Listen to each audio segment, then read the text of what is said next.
Hi hello viewers, this is Raj. Welcome to Raj Kontham reviews.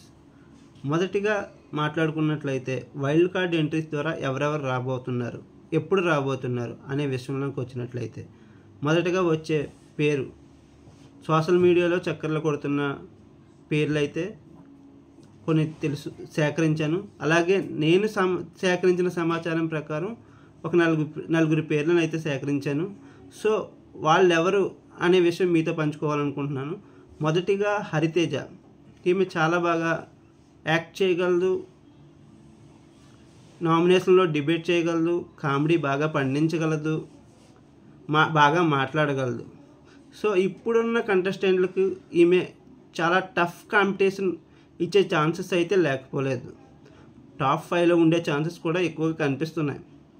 So Hariteja 100% Pakka wild card entry ఇవ్వబోతుందని వార్తలు అయితే చక్కర్లు కొడుతున్నాయి.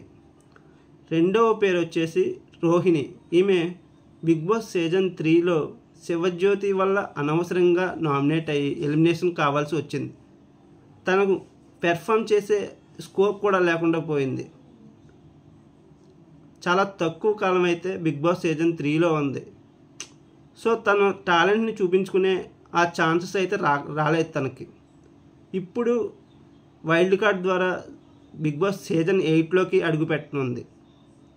So ఇప్పుడు ఎలా ఉంటుంది అనే విషయంలోకి వచ్చినట్లయితే కామెడీ బాగా పండించగలదు, మాటలతో నవ్వించగలదు, అలాగే నామినేషన్లో డిబేట్ చేయగలదు. ఇప్పుడున్న కంటెస్టెంట్లకు ఏమాత్రం తీసిపోదని చెప్పుకోవచ్చు. టాప్ 5లో కూడా నిలిచే అవకాశాలు ఎక్కువగా కనిపిస్తున్నాయి. ఇక మూడో పేరు వచ్చినట్లయితే నైని పావని. నైని పావని కూడా ఉన్నది ఒకే వారం, అది కూడా సీజన్ 7లో ఉన్నది ఒకే వారం అయినప్పటికీ కూడా తన గేమ్తో అలాగే తన మాటలతో తను పండించిన ఎమోషన్స్తో చాలామంది అభిమానులను అయితే సంపాదించుకుంది. ఆమె ఎప్పుడెప్పుడు వస్తుందా అని చాలా అభిమానులు ఎదురు చూస్తున్నారు కూడా.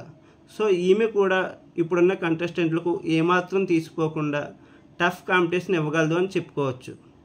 ఇక నాలుగో పేరు వచ్చేసి ముక్కు అవినాష్.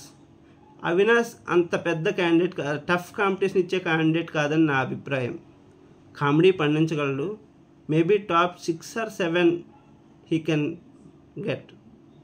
సో ఎప్పుడు రాబోతున్నారు అనే విషయంలోకి వచ్చినట్లయితే అక్టోబర్ 5న గ్రాండ్గా వీళ్ళందరూ వస్తున్నారనే సమాచారం అయితే వినిపిస్తుంది.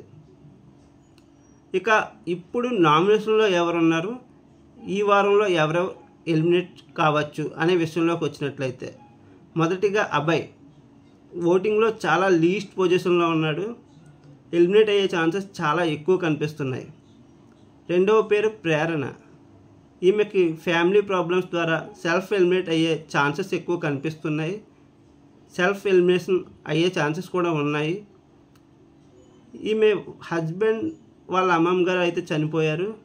సో ఆ రీజన్ ద్వారా ఈమె ఏమైనా వెళ్ళిపోతుందా అనే వార్తలు అయితే ఎక్కువగా వినిపిస్తున్నాయి. ఇక యష్మి కూడా డేంజర్ జోన్లోనే ఉంది, అలాగే నైనిక కూడా డేంజర్ జోన్లోనే ఉంది. ఇక టాప్ 5లోకి వచ్చే కంటెస్టెంట్స్ ఎవరున్నారు అని చెప్పుకున్నట్లయితే నా అభిప్రాయం ప్రకారం టాప్ 1లో నిఖిల్ ఉంటాడు, టాప్ 2లో మణికంఠ్ ఉంటాడు, టాప్ 3లో విష్ణుప్రియ ఉంటుంది, టాప్ 4 టాప్ 5లో ఇప్పుడు వచ్చే కంటెస్టెంట్లో ఎవరైనా ఉండొచ్చు. నిఖిల్ టాప్ 1 నేను ఎందుకన్నానంటే గేమ్స్లో 100% ఇస్తున్నాడు, అలాగే ఎమోషన్స్ కూడా ఎక్కువగా చూపిస్తున్నాడు. సో ఈ కెన్ డిజర్వ్ టాప్ 1. మణికంఠ చాలా బాగా మాట్లాడుతున్నాడు, గేమ్స్ కూడా బాగా ఆడుతున్నాడు. I think he deserve top 2. అలాగే విష్ణుప్రియ కూడా చాలా బాగా ఆడుతుంది. So I think she deserve top 3. మరి మీరేమనుకుంటున్నారు కామెంట్ ద్వారా చెప్పండి. మీకు నా వీడియో నచ్చినట్లయితే లైక్ చేయండి, షేర్ చేయండి, సబ్స్క్రైబ్ చేయండి, కామెంట్ చేయడం మర్చిపోవద్దు. Thank you.